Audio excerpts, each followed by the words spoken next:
श्रीवरदनारायण स्तोत्र पदमासनाय मणिकुण्डलशोभिताय भास्वञ्जटामुकुटमण्डितमस्तकाय लक्ष्मीवराय जनपालन तत्पराय नारायणाय बदरीपतये नमोस्तु।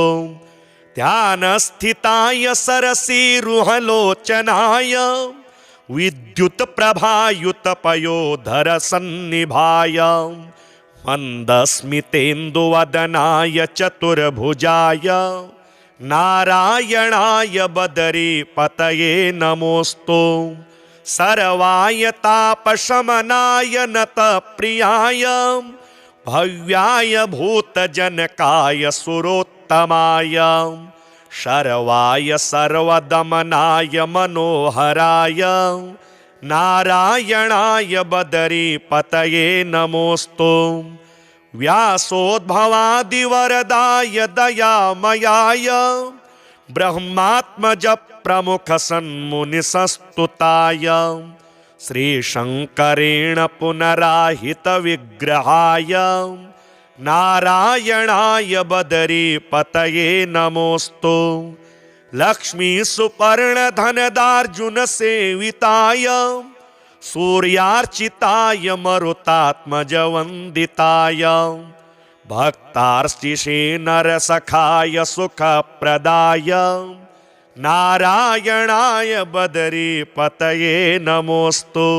नन्दप्रियाय कपिलाय सनातनाय दक्षाय नैकसुखदाय गदाग्रजाय श्रीविठ्ठलाय हिमशैलवरे स्थिताय नारायणाय बदरीपतये नमोस्तु।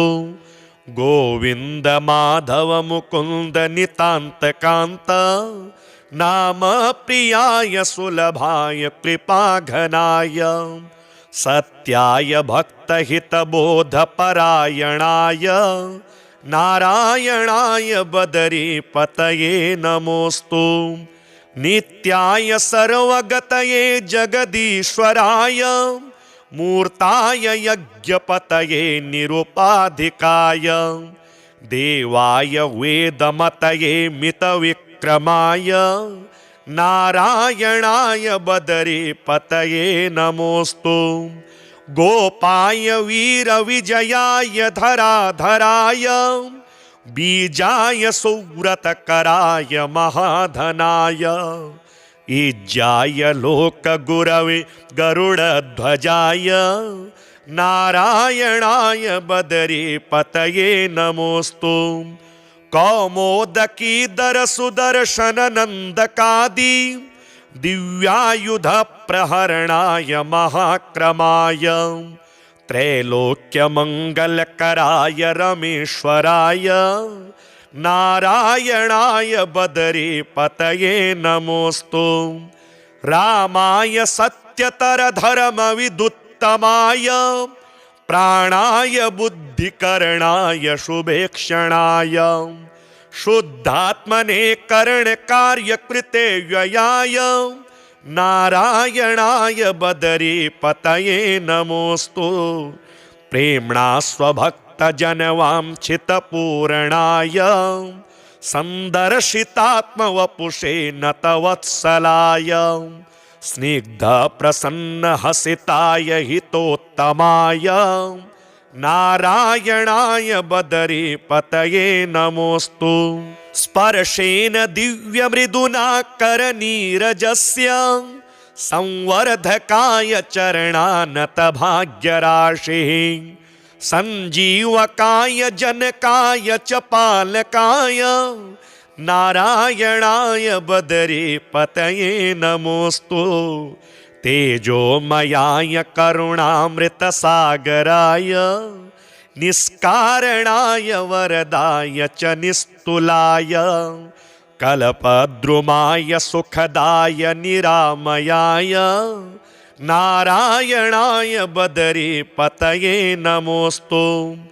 भोः पाहि पाहि भगवन् शरणागतं मां बुद्धिं स्थिरां कुरु सदैव मनः प्रसन्नं नित्यं मदीयरसनाग्ररसाङ्गणेऽस्मिन् नारायणाय बदरीपतये नमोऽस्तु पद्मासनाय मणिकुण्डलशोभिताय भास्वञ्जटामुकुटमण्डितमस्तकाय लक्ष्मीवराय जनपालन तत्पराय नारायणाय बदरीपतये नमोऽस्तु ध्यानस्थिताय सरसीरुहलोचनाय विद्युत्प्रभायुतपयोधरसन्निभाय मन्दस्मितेन्दुवदनाय चतुर्भुजाय नारायणाय बदरीपतये नमोऽस्तु सर्वाय तापशमनाय नतप्रियाय भव्याय भूतजनकाय सुरोत्तमाय शर्वाय सर्वदमनाय मनोहराय नारायणाय बदरीपतये नमोऽस्तु व्यासोद्भवादिवरदाय दयामयाय ब्रह्मात्मज प्रमुख सन्मुनिसस्तुताय श्रीशङ्करेण पुनराहित विग्रहाय नारायणाय बदरीपतये नमोऽस्तु लक्ष्मीसुपर्णधनदार्जुन सेविताय सूर्यार्चिताय मरुतात्मजवन्दिताय भक्तार्चिषे नरसखाय सुखप्रदाय नारायणाय बदरीपतये नमोऽस्तु नन्दप्रियाय कपिलाय सनातनाय दक्षाय नैकसुखदाय गदाग्रजाय श्रीविठ्ठलाय हिमशैलवरे स्थिताय नारायणाय बदरीपतये नमोऽस्तु गोविन्द माधव मुकुन्द नितान्तकान्त नाम प्रियाय सुलभाय कृपाघनाय सत्याय भक्तहितबोधपरायणाय नारायणाय बदरीपतये नमोऽस्तु नित्याय सर्वगतये जगदीश्वराय मूर्ताय यज्ञपतये निरुपाधिकाय देवाय वेदमतये मितविक्रमाय नारायणाय बदरीपतये नमोऽस्तु गोपाय वीरविजयाय धराधराय बीजाय सुव्रतकराय महाधनाय ईज्याय लोकगुरवे गरुडध्वजाय नारायणाय बदरीपतये नमोऽस्तु कौमोदकीधर सुदर्शननन्दकादि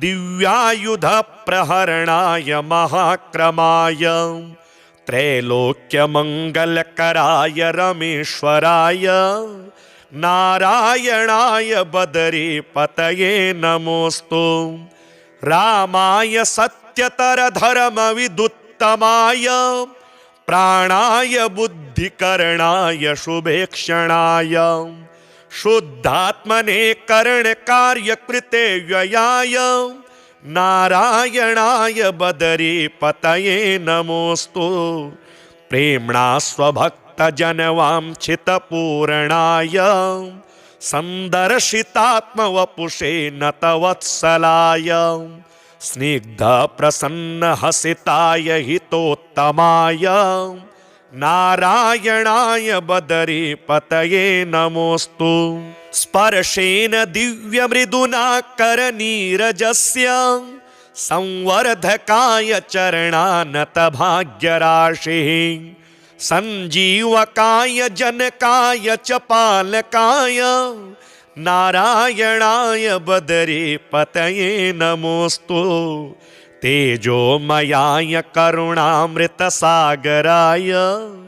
निष्कारणाय वरदाय च निस्तुलाय कल्पद्रुमाय सुखदाय निरामयाय नारायणाय बदरीपतये नमोऽस्तु। भोः पाहि पाहि भगवन् शरणागतं मां, बुद्धिं स्थिरां कुरु सदैव मनः प्रसन्नं। नित्यं मदीय रसनाग्ररसाङ्गणेऽस्मिन्, नारायणाय बदरीपतये नमोऽस्तु। पद्मासनाय मणिकुण्डलशोभिताय, भास्वञ्जटामुकुटमण्डितमस्तकाय, लक्ष्मीवराय जनपालन तत्पराय, नारायणाय बदरीपतये नमोऽस्तु।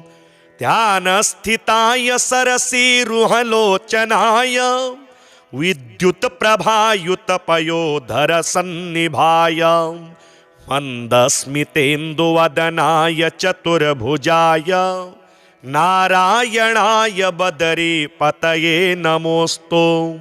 सर्वाय तापशमनाय नतप्रियाय, भव्याय भूतजनकाय सुरोत्तमाय, शर्वाय सर्वदमनाय मनोहराय, नारायणाय बदरीपतये नमोऽस्तु।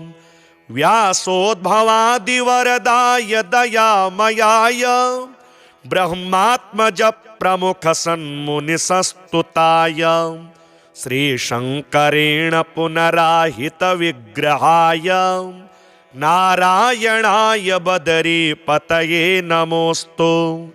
लक्ष्मी सुपर्णधनदार्जुन सेविताय, सूर्यार्चिताय मरुतात्मज वन्दिताय, भक्तार्चिषे नरसखाय सुखप्रदाय, नारायणाय बदरीपतये नमोऽस्तु। नन्दप्रियाय कपिलाय सनातनाय, दक्षाय नैकसुखदाय गदाग्रजाय, श्रीविठ्ठलाय हिमशैलवरे स्थिताय, नारायणाय बदरीपतये नमोऽस्तु। गोविन्द माधव मुकुन्द नितान्तकान्त, नाम प्रियाय सुलभाय कृपाघनाय, सत्याय भक्तहितबोधपरायणाय, नारायणाय बदरीपतये नमोऽस्तु। नित्याय सर्वगतये जगदीश्वराय, मूर्ताय यज्ञपतये निरुपाधिकाय, देवाय वेदमतये मितविक्रमाय, नारायणाय बदरीपतये नमोऽस्तु। गोपाय वीरविजयाय धराधराय, बीजाय सुव्रतकराय महाधनाय, ईज्याय लोकगुरवे गरुडध्वजाय, नारायणाय बदरीपतये नमोऽस्तु। कौमोदकीधर सुदर्शन नन्दकादि, दिव्यायुध प्रहरणाय महाक्रमाय, त्रैलोक्यमङ्गलकराय रमेश्वराय, नारायणाय बदरीपतये नमोऽस्तु। रामाय सत्यतरधर्मविदुत्तमाय, प्राणाय बुद्धिकरणाय शुभेक्षणाय, शुद्धात्मने करणकार्यकृते व्ययाय, नारायणाय बदरीपतये नमोऽस्तु। प्रेम्णा स्वभक्तजनवाञ्छितपूरणाय, सन्दर्शितात्मवपुषे नतवत्सलाय, स्निग्धप्रसन्नहसिताय हितोत्तमाय, नारायणाय बदरीपतये नमोऽस्तु। स्पर्शेन दिव्यमृदुना करनीरजस्य, संवर्धकाय चरणानतभाग्यराशिः, सञ्जीवकाय जनकाय च पालकाय, नारायणाय बदरीपतये नमोऽस्तु। तेजोमयाय करुणामृतसागराय, निष्कारणाय वरदाय च निस्तुलाय कल्पद्रुमाय सुखदाय निरामयाय नारायणाय बदरीपतये नमोस्तु। भोः पाहि पाहि भगवन् शरणागतं मां बुद्धिं स्थिरां कुरु सदैव मनः प्रसन्नं।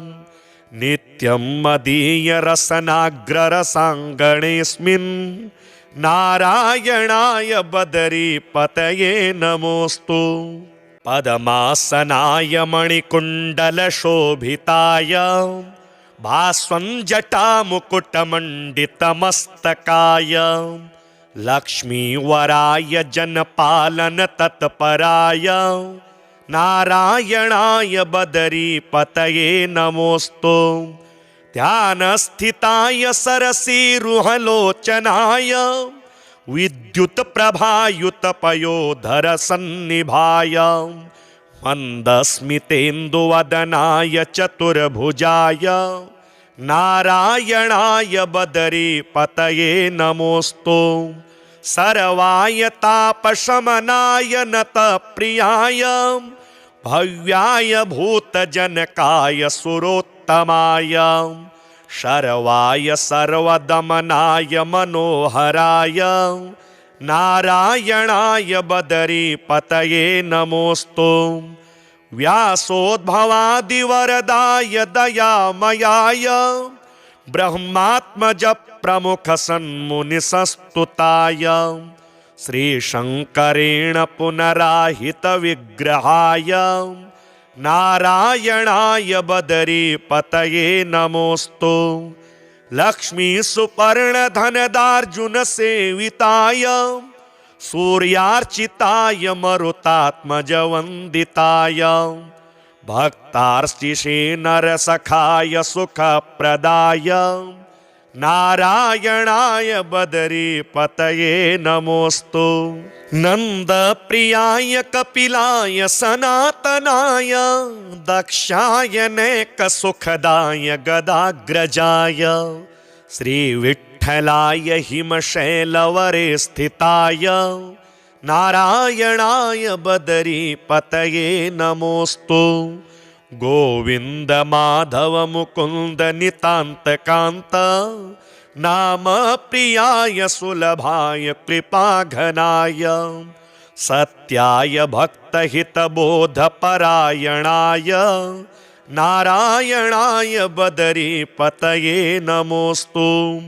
नित्याय सर्वगतये जगदीश्वराय मूर्ताय यज्ञपतये निरुपाधिकाय देवाय वेदमतये मितविक्रमाय नारायणाय बदरीपतये नमोस्तु।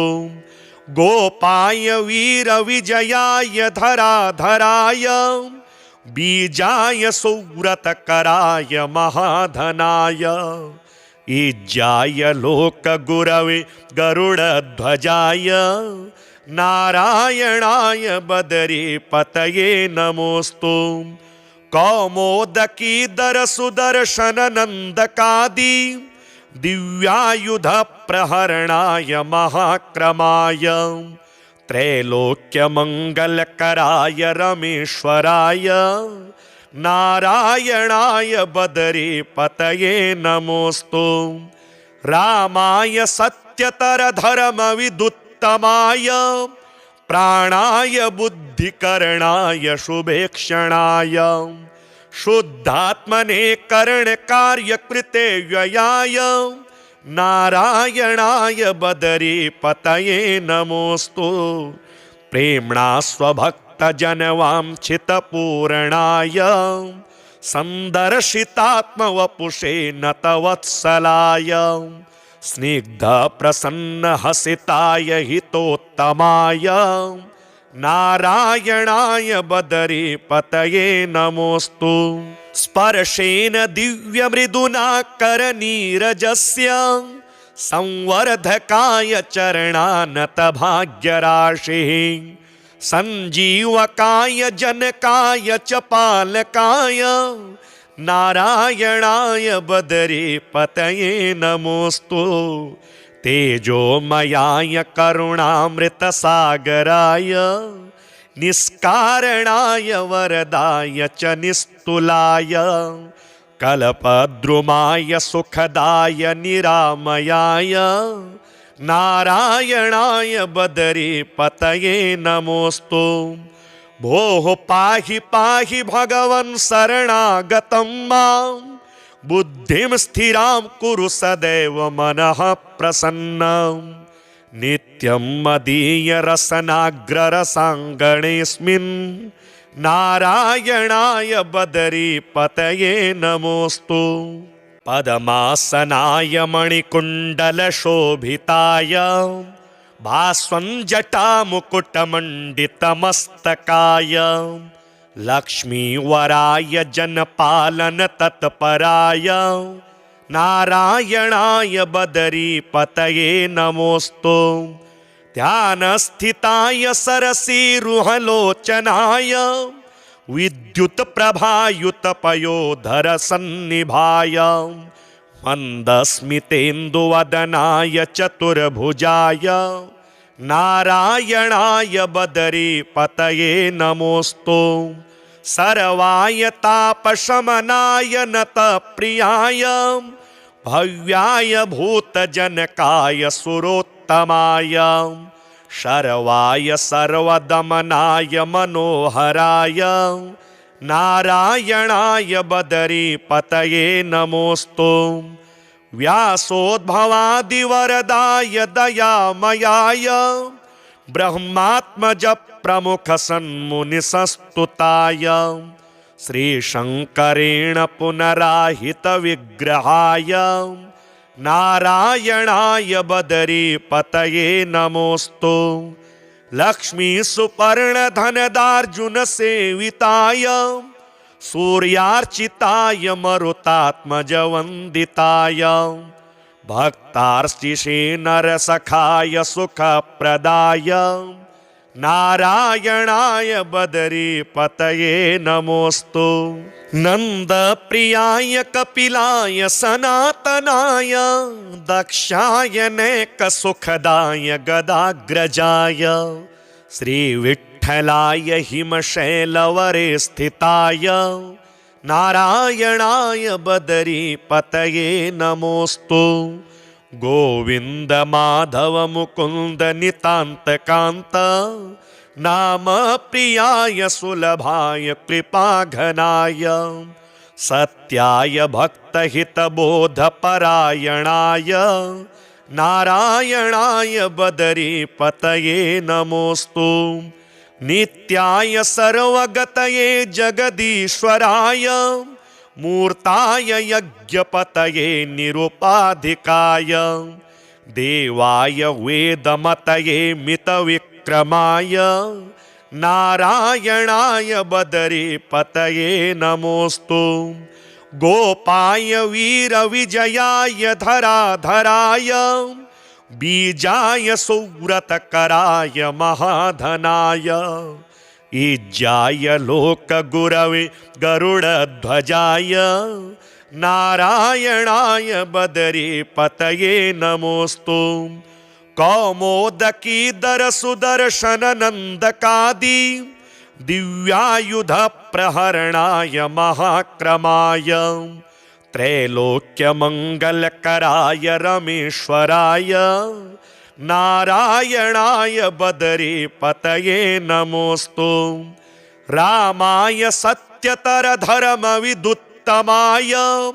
प्राणाय बुद्धिकरणाय शुभेक्षणाय शुद्धात्मने करणकार्यकृते व्ययाय नारायणाय बदरीपतये नमोऽस्तु प्रेम्णा स्वभक्तजनवाञ्छितपूरणाय सन्दर्शितात्मवपुषे नतवत्सलाय स्निग्धप्रसन्नहसिताय हितोत्तमाय नारायणाय बदरीपतये नमोऽस्तु स्पर्शेन दिव्यमृदुना करनीरजस्य संवर्धकाय चरणानत भाग्यराशिः संजीवकाय जनकाय च पालकाय नारायणाय बदरीपतये नमोस्तु तेजोमयाय करुणामृतसागराय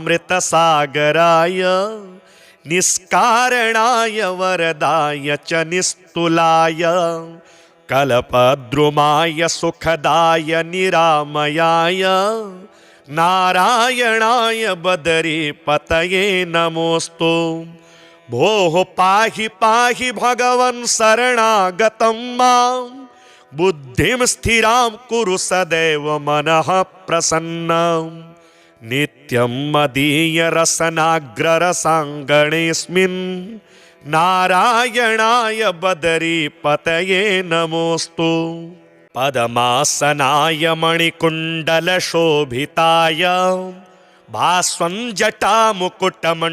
भास्वञ्जटामुकुटमण्डितमस्तकाय लक्ष्मीवराय जनपालन तत्पराय नारायणाय बदरीपतये नमोस्तु ध्यानस्थिताय सरसीरुहलोचनाय विद्युत्प्रभायुतपयोधरसन्निभाय मन्दस्मितेन्दुवदनाय चतुर्भुजाय नारायणाय बदरीपतये नमोस्तु सर्वाय तापशमनाय नतप्रियाय भव्याय भूतजनकाय सुरोत्तमाय शर्वाय सर्वदमनाय मनोहराय नारायणाय बदरीपतये नमोस्तु व्यासोद्भवादिवरदाय दयामयाय ब्रह्मात्मज प्रमुख सन्मुनिसस्तुताय श्रीशङ्करेण पुनराहित विग्रहाय नारायणाय बदरीपतये नमोस्तु लक्ष्मी सुपर्णधनदार्जुन सेविताय सूर्यार्चिताय मरुतात्मज वन्दिताय भक्तार्चिषे नरसखाय सुखप्रदाय नारायणाय बदरीपतये नमोस्तु नन्दप्रियाय कपिलाय सनातनाय दक्षाय नैकसुखदाय गदाग्रजाय श्रीविठ्ठलाय हिमशैलवरे स्थिताय नारायणाय बदरीपतये नमोस्तु गोविंद माधव मुकुंद नितांतकांत नाम प्रियाय सुलभाय कृपाघनाय सत्याय भक्तहितबोधपरायणाय नारायणाय बदरीपतये नमोस्तु नित्याय सर्वगतये जगदीश्वराय मूर्ताय यज्ञपतये निरुपाधिकाय देवाय वेदमतये मितविक्रमाय नारायणाय बदरीपतये नमोस्तु गोपाय वीरविजयाय धराधराय बीजाय सुव्रतकराय महाधनाय ईज्याय लोकगुरवे गरुडध्वजाय नारायणाय बदरीपतये नमोस्तु कौमोदकीधर सुदर्शन नन्दकादि दिव्यायुध प्रहरणाय महाक्रमाय त्रैलोक्यमङ्गलकराय रमेश्वराय नारायणाय बदरीपतये नमोस्तु रामाय सत्यतरधर्मविदुत्तमाय प्राणाय बुद्धिकरणाय शुभेक्षणाय शुद्धात्मने करणकार्यकृते व्ययाय नारायणाय बदरीपतये नमोस्तु प्रेम्णा स्वभक्तजनवाञ्छितपूर्णाय सन्दर्शितात्मवपुषे नतवत्सलाय स्निग्धप्रसन्नहसिताय हितोत्तमाय नारायणाय बदरीपतये नमोऽस्तु स्पर्शेन दिव्यमृदुना करनीरजस्य संवर्धकाय चरणानत भाग्यराशिः संजीवकाय जनकाय च पालकाय नारायणाय बदरीपतये नमोऽस्तु तेजोमयाय करुणामृतसागराय निष्कारणाय वरदाय च निस्तुलाय कल्पद्रुमाय सुखदाय निरामयाय नारायणाय बदरीपतये नमोऽस्तु भोः पाहि पाहि भगवन् शरणागतं मां बुद्धिं स्थिरां कुरु सदैव मनः प्रसन्नं नित्यं मदीय रसनाग्ररसाङ्गणेऽस्मिन् नारायणाय बदरीपतये नमोऽस्तु पद्मासनाय मणिकुण्डलशोभिताय भास्वञ्जटामुकुटमण्डितमस्तकाय लक्ष्मीवराय जनपालन तत्पराय नारायणाय बदरीपतये नमोऽस्तु ध्यानस्थिताय सरसीरुहलोचनाय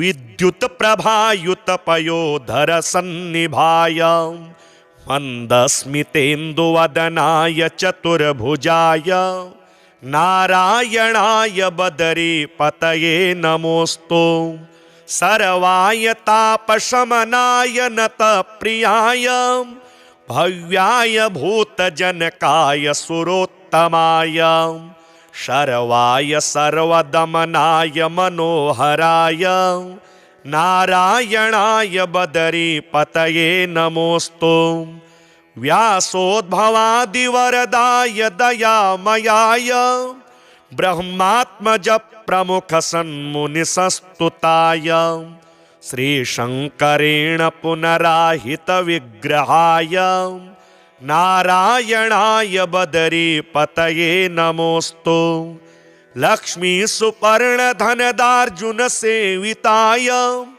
सूर्यार्चिताय मरुतात्मजवन्दिताय भक्तार्चिषे नरसखाय सुखप्रदाय नारायणाय बदरीपतये नमोऽस्तु नन्दप्रियाय कपिलाय सनातनाय दक्षाय नैकसुखदाय गदाग्रजाय श्रीविठ्ठलाय हिमशैलवरे स्थिताय नारायणाय बदरीपतये नमोऽस्तु गोविन्द माधव मुकुन्द नितान्तकान्त नाम प्रियाय सुलभाय कृपाघनाय सत्याय भक्तहितबोधपरायणाय नारायणाय बदरीपतये नमोऽस्तु नित्याय सर्वगतये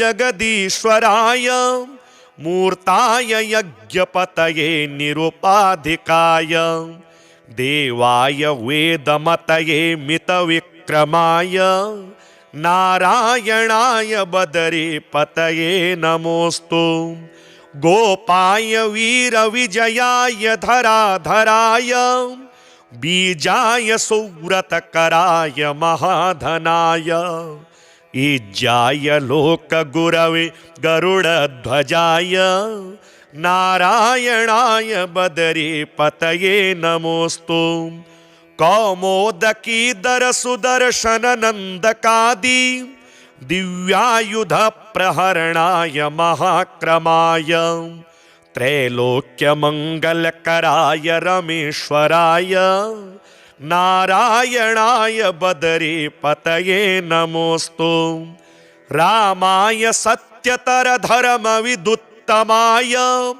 प्राणाय बुद्धिकरणाय शुभेक्षणाय शुद्धात्मने करणकार्यकृते व्ययाय नारायणाय बदरीपतये नमोऽस्तु प्रेम्णा स्वभक्तजनवाञ्छितपूरणाय संदर्शितात्मवपुषे नतवत्सलाय स्निग्ध प्रसन्न हसिताय हितोत्तमाय नारायणाय बदरीपतये नमोस्तु। स्पर्शेन दिव्यमृदुना करनीरजस्य संवर्धकाय चरणानत भाग्यराशिः संजीवकाय जनकाय च पालकाय नारायणाय बदरीपतये नमोस्तु।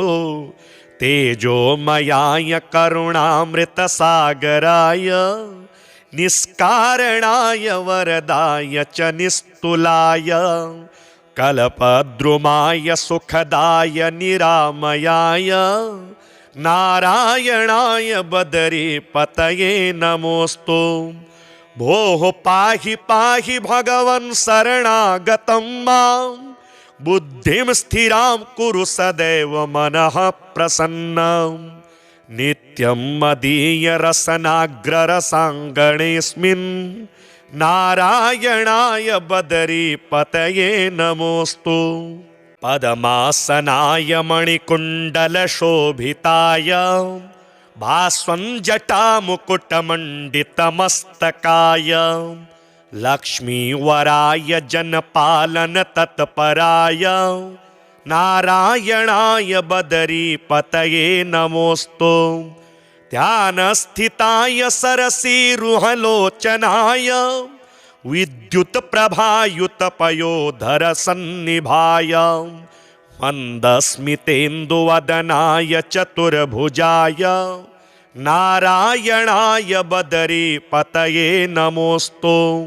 सर्वाय तापशमनाय नतप्रियाय भव्याय भूतजनकाय सुरोत्तमाय शर्वाय सर्वदमनाय मनोहराय नारायणाय बदरीपतये नमोस्तु।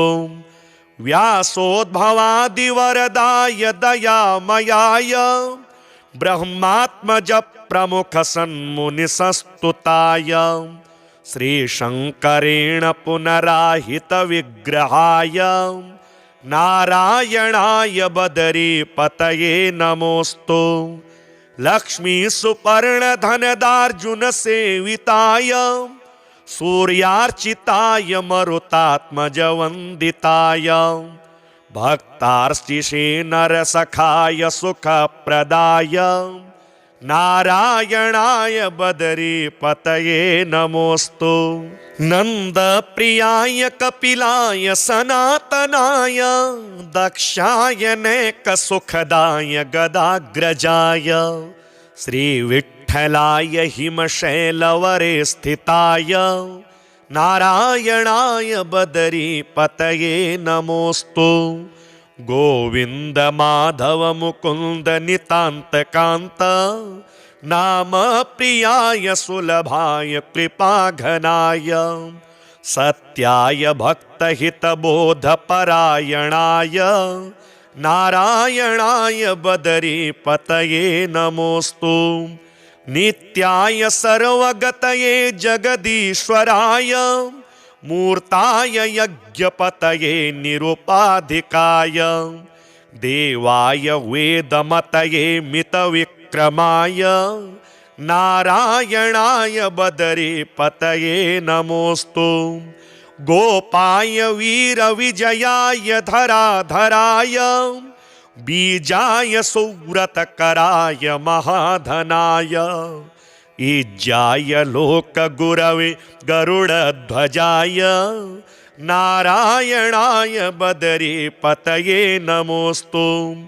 कौमोदकीधर सुदर्शन नन्दकादि दिव्यायुध प्रहरणाय महाक्रमाय त्रैलोक्यमङ्गलकराय रमेश्वराय नारायणाय बदरीपतये नमोस्तु। रामाय सत्यतरधर्मविदुत्तमाय प्राणाय बुद्धिकरणाय शुभेक्षणाय शुद्धात्मने करणकार्यकृते व्ययाय नारायणाय बदरीपतये नमोऽस्तु प्रेम्णा स्वभक्तजनवाञ्छितपूर्णाय सन्दर्शितात्मवपुषे नतवत्सलाय स्निग्धप्रसन्नहसिताय हितोत्तमाय नारायणाय बदरीपतये नमोऽस्तु स्पर्शेन दिव्यमृदुना करनीरजस्य संवर्धकाय चरणानतभाग्यराशिः सञ्जीवकाय जनकाय च पालकाय नारायणाय बदरीपतये नमोऽस्तु तेजोमयाय करुणामृतसागराय निष्कारणाय वरदाय च निस्तुलाय कल्पद्रुमाय सुखदाय निरामयाय नारायणाय बदरीपतये नमोऽस्तु भोः पाहि पाहि भगवन् शरणागतं मां बुद्धिं स्थिरां कुरु सदैव मनः प्रसन्नं नित्यं मदीय रसनाग्ररसाङ्गणेऽस्मिन् नारायणाय बदरीपतये नमोऽस्तु।